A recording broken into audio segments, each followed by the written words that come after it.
Stand up, please. Stand up, please. Stand up, please. Stand up, please. Sit down, please. Sit down, please. Sit down, please. Sit down, please. Open your book. Open your book. Open your book. Open your book. Close your book. Close your book. Close your book. Close your book.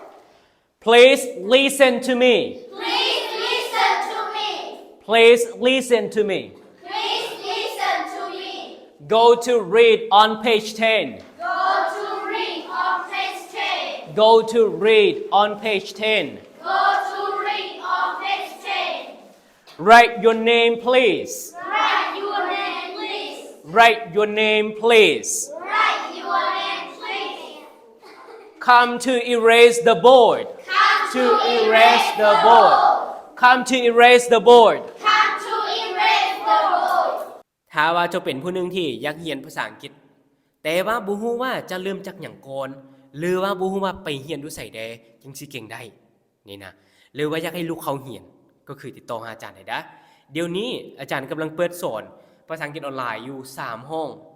แล้วข้อเพียงมีแต่โทรศัพท์1เครื่องก็เข้าเรียนได้เนาะบ่แม่นว่าอาจารย์จะส่งวิดีโอบ่แม่นเข้าเรียนเห็นหน้ากันตัวจริงนี่เลยต้องกันถามตอนใดก็คือเปิดหมายถามอาจารย์ได้ตอนนั้นเดี๋ยวนี้คือมันสะดวกหลายเนาะแล้วหลังจากที่แจกใครเรียนแล้วอาจารย์จะเอาเข้าไปในกลุ่มที่เลือกนั่นนะหลังจากนั้นคือเวลาเรียนเนาะอาจารย์จะส่งลิงก์เข้ามาในกลุ่มแล้วจากนั้นเข้ามาในบอลที่อาจารย์สอนนั้นเราบอลไหนที่บ่เข้าใจคือมีแต่เปิดหมายถามได้เลยเนาะเราถ้าใครที่สนใจคือติดต่อมาหาอาจารย์ได้สำหรับค่าเรียนถ้าว่าจะเรียนเป็นเดือนนึงอาจารย์จะเรียนอยู่20ชั่วโมงเนาะหมายความว่าใน1อาทิตย์ได้เรียนอยู่5ชั่วโมงหมายความว่า4อาทิตย์เราจึงเรียนครบนะแล้วเป็น1,800,000นะ20ชั่วโมงหรือว่า1เดือนถ้าว่าจะเรียนอยู่3เดือน